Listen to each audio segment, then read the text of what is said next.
Hello students, I hope आप लोग सब ठीक होंगे। जैसा कि कल बहुत बड़ा दिन है बहुत सारे बच्चों के लिए। जेई मीन्स आपका अप्रैल वाला सेशन का एग्ज़ाम होने जा रहा है। सो ये वीडियो उन सभी बच्चों के लिए है जिनके मन में बहुत सारे डाउट्स हैं, जो वो डिस्कस नहीं कर पा रहे हैं कि कल क्या होगा। मैंने खूब सारा पढ़ लिया है पर मैं कैसे पेपर को अटैम्प्ट करूँगा। बहुत सारे डाउट्स, बहुत सारे रिग्रेट्स बच्चों के मन में होंगे। फियर ऑफ फेलियर होगा कि हम कैसे आगे डील करेंगे, मुझे अच्छा कॉलेज मिलेगा नहीं मिलेगा, क्या होगा कैसे होगा।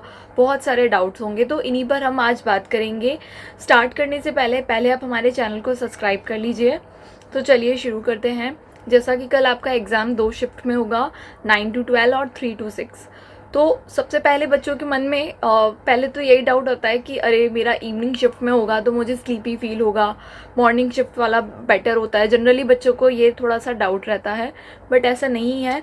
जो लोग जल्दी उठते हैं उनका स्लीप साइकिल वैसा बन जाता है, तो वो थ्रू आउट शाम तक, सनसेट होने तक वो वैसे भी एक्टिव रहते हैं। तो जिसके भी मन में ये डाउट है कि मुझे इवनिंग शिफ्ट में नींद आ सकती है या मैं स्लीपी फील कर सकता हूँ, तो ऐसा नहीं है बिल्कुल भी। ये बात आप अपने दिमाग से निकाल दीजिए। दूसरा, जब भी आप पेपर अटैम्प्ट करने जाएं तो आपका ब्रेन का जो स्टेट है वो बिल्कुल स्टेबल रहना चाहिए। आप अननेसेसरी किसी से ऐसी बात नहीं करना जो कि आपके लिए ही नेगेटिव हो।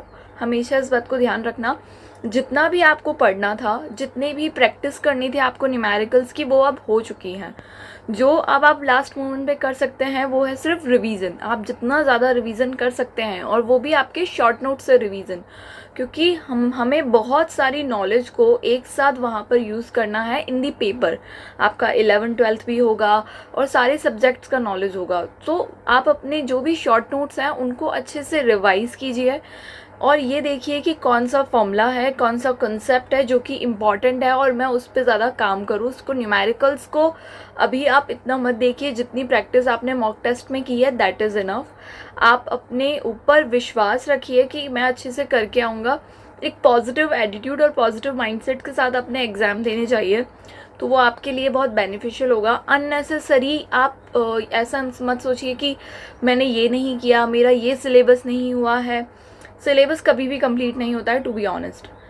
आप कितना भी कर लीजिए, सिलेबस कभी भी कंप्लीट नहीं हो पाता है बच्चों के लिए।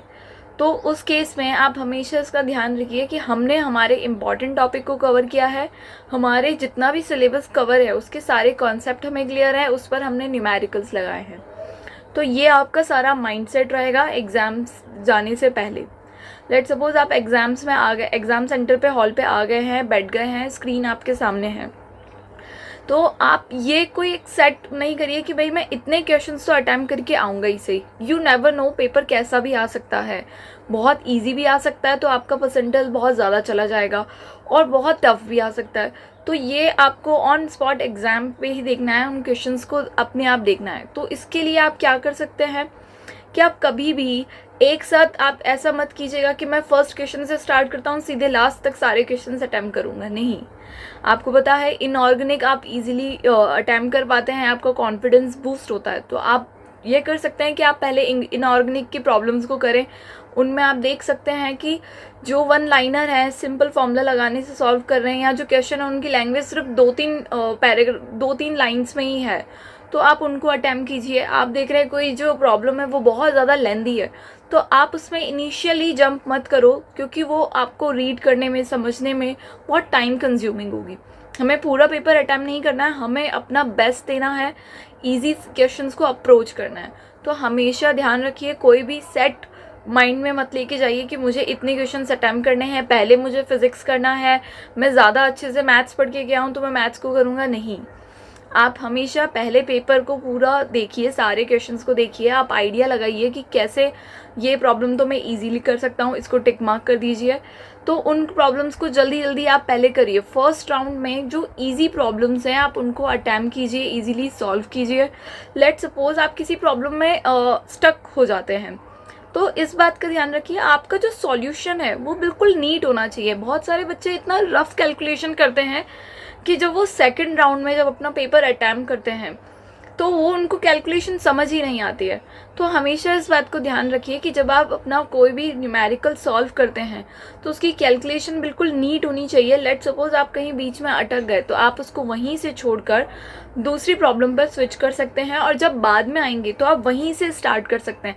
आपको सारे जो मल्टीप्लिकेशन डिवाइड वगैरह वो फिर से नहीं करने पड़ेंगे। तो आप इस बात को ध्यान रखिए, सॉल्यूशन को, कैलकुलेशन को बिल्कुल नीट रखिए, ताकि आप सेकंड राउंड, जब आप अपना पेपर सेकंड राउंड में अटैम्प्ट करेंगे तो आप उसको ईजिली सॉल्व कर सकें। इससे आपका टाइम काफ़ी सेव हो सकता है। तो ये छोटी छोटी बातों को आपको ध्यान रखना पड़ेगा। कैलकुलेशन में कितना जल्दी कर सकता हूँ, लास्ट मोमेंट पे आप यूनिट्स को और जो भी फॉर्मूलाज, जो भी आपकी फिजिकल क्वांटिटीज़ होती हैं उनकी यूनिट्स को याद रखिए।